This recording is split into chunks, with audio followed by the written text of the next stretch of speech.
When people get sentenced to prison, what's the first thing they say? Lord help me. God help me, right? If somebody gets shot, what's the first thing they say?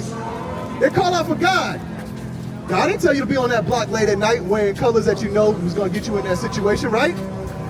But they chose to do that, and now they want to call on God.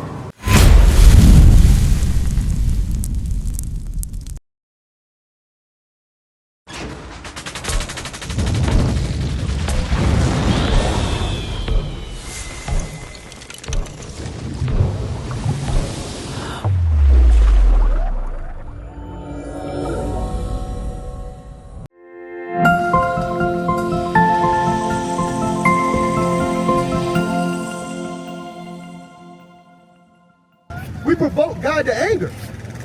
That's why these things are happening to us. That's why kids don't know who their father is. That's why our sisters are getting ran through. When the scripture says you're supposed to wife up that sister legally with the papers and everything. Don't just call her wifey to make her feel good and you move on. No, stand on your word as a man. Right. You understand what I'm saying? Read that. The book of Hosea, chapter 5 and verse 15. I will go and return to my place. Hey, God said he going back. He ain't going to be here with us no more. Why?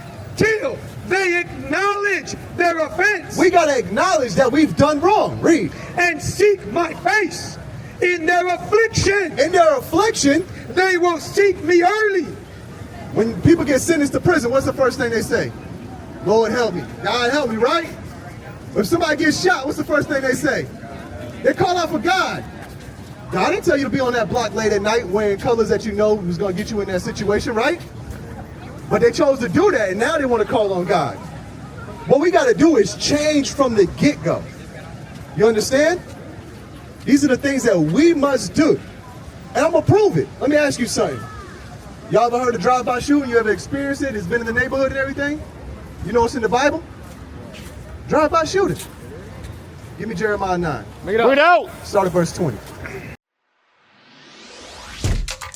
Shalom, Israel. This is Bishop Nathaniel. I want you to know that you can view all our Sabbath classes live on IUIC TV. That's right, I said on IUIC TV. Download the app today. Shalom. I'm going to go over a situation that's only prevalent in our neighborhoods, which shows we are the people of the book. Read that. The book of Jeremiah, chapter 9 and verse 20. Yet hear the word of the Lord, O ye women. Oh, who? O ye women. It says, oh, ye women. When you go to the hood, the projects, who's really in the apartments holding down with the kids? The women. Because the men that moved on, and they got a vast majority of us was sitting in prison, right? So he said this is directed towards the women. Read. And let your ear receive the word of his mouth, and teach your daughters wailing. Teach your daughters wailing. You know what wailing means? It's when you crying loud and uncontrollably. Like, it's your boy, right? If God forbid something were to happen to him, you're going to cry, right? You ain't going to be able to control it, right? Because that's your boy. You got love for him, right? So that's the same thing this sister is going through. Read. And every one her neighbor lamentation. Crying so loud that everybody in her neighborhood can hear it. What happened? Read. For death is come up into our window. It says death came up into the windows. Read.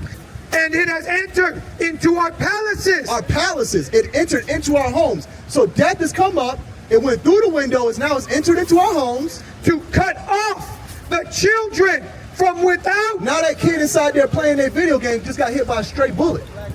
Read. And the young man from the streets. But the whole point was to spin the block and hit the ops that's on the streets. Read. Speak, thus saith the Lord.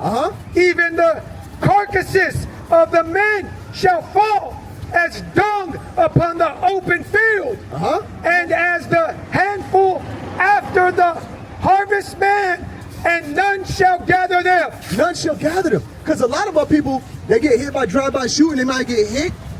But because EMS said we're not going into there until the police calm the situation, they bleed out. Right. They die. They're not going in there to pick them up. So does that happen in every neighborhood or in our neighborhoods? Ours. So who is this Bible talking about? Is it talking about everybody or is it talking about you? It's talking about us. What is a nation? Nation is family. Nation is community. Nation is men leading by example. Nation is women's support. Nation is children with role models. Nation is unity. Nation is you. It's nation time.